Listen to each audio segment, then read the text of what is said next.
episode is for my girlies and my girls alone. If you are a man, maybe just care about women business. The topic is about desperation and marriage. Yeah, because information reaching me now is that you all are desperate to get married, that you will marry anything. Why? Tell me why you are so desperate to get married. Is marriage a final destination? Like once you get married, does life has finished? Now, one thing I would say is that I understand the pressure. You understand? Especially when you're not currently in a relationship and no man is actually asking you out. The pressure. The pressure. First of all, I'm always at home. People see me outside and I don't go out. I don't go out. I don't go anywhere. I'm not even intentionally looking for a man right now. You get. So if you're not going out, you're not being in places where men or the men that you are looking for is. You're not going out. You're not going to the places that these men are. You're not putting yourself out there. You're not on any dating app. You're inside your house like me, and you're allowing pressure to worry you. Make it make sense. Make it because in life, if you want anything, you have to apply a level of strategy, right? It's not a fairy tale thing. No man will come and sweep you off your feet inside your bed, inside your room or your workplace. I mean, it happens for some people, but it's not always going to be the case. Sometimes you have to. You can find your husband in an event whereby you just went there and then you're just talking to people. You can find your husband in your congregation. You can find your husband in a convention. You're just there chilling. In fact, most people find their husbands when they're not looking for their husbands. If you notice, when you're very desperate for something, it never comes to you. Never. So chill. I know that 20 of your friends have gotten engaged and you are worried. What are you worried for?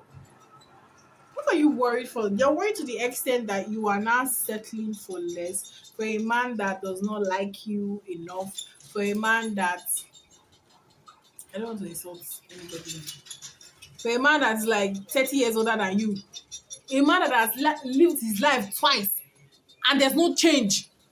At 25, you're marrying a 50-year-old man that is even broke. I'm crashing out.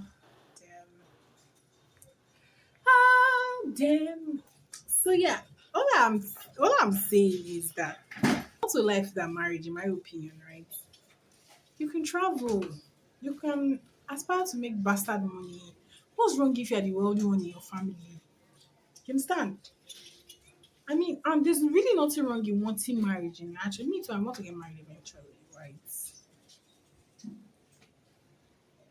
Eventually, but I've not experienced life.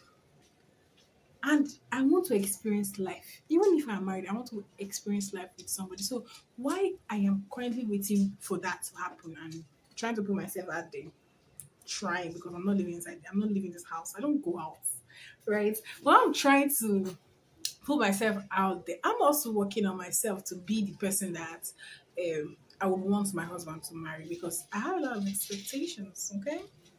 Okay, and I'm hard to please. So I know myself. So you don't get the pressure when I want pressure on you. And then sometimes I'm like jealous. It's okay. It's okay if you're jealous. It's okay if you're anxious. Like, okay, will I ever get married? Oh, I don't want to marry when I'm like in my 30s or anything.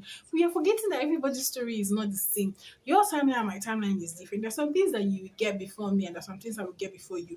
And everything is a trade-off. Now, your friend that got married at the age of 22 or 27 had to drop her career because she had to take care of the house and take care of the children. You that did not get married, you are at the top of your game in your career. Everything is a trade-off. It's not like look at the bright side.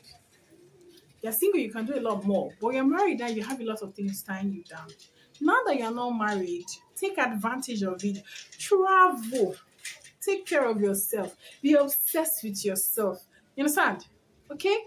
And now, we're not saying that it's not going to be hard. We're not saying that it's not going to be lonely. Because me, myself, I will tell you that sometimes I'm lonely as fuck. I need a man sometimes. But that doesn't mean that the next man that just hops on that tells me he likes me is what I'm going to gun for. I'm scrutinizing everybody. And this is not me being like a picky person. Understand? There's a difference between being picky and difference between saying, okay, I know what I want and it's realistic. Okay?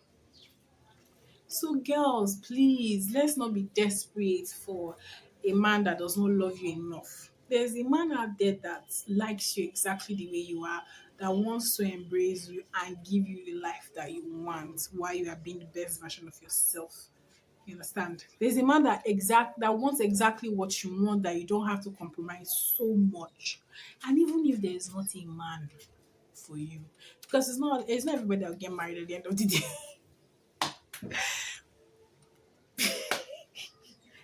It's not everybody that will get married at the end of the day. So if you don't get married, why don't you try and learn to love the life that you have right now? Obsess over it.